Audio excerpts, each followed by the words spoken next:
আপনার পরিচিত কোনো ডাক্তার আছে? থাকবো না কেন? এত বছর ধরে ফার্মেসির ব্যবসা কি আর এমনি এমনি করতেছি?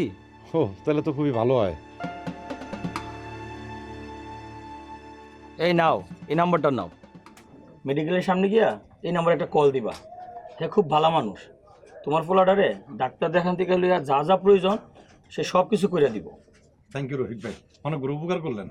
আরে তুমি আমার খুব কাছের মানুষ, তুমি এসব নিয়ে ভাববো না, তুমি তাড়াতাড়ি যাও। জি, আসি ভাই তাহলে। আচ্ছা, আসসালামু আলাইকুম। ওয়ালাইকুম আসসালাম। ভালো একটা দান্দার গন্ধ পাইতেছে মনে হয়।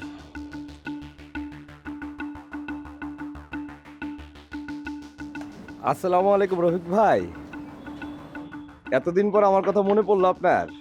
মনে তো সবসময় পড়ে, কিন্তু বেডে বলে মিলে না আর কি।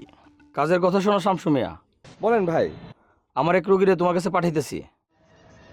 একটা রুগী ভাই, ঠিকঠাক ভাবে সাইজ টেস্ট করা যাইব তো?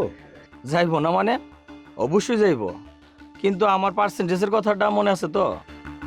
কি কন এটা? আপনি একটা কথা করেন, আপনার পার্সেন্টেজ তো সবার আগে। আপনি ঠিকঠাক মতন আপনার পকেটে পয়সা যাইব।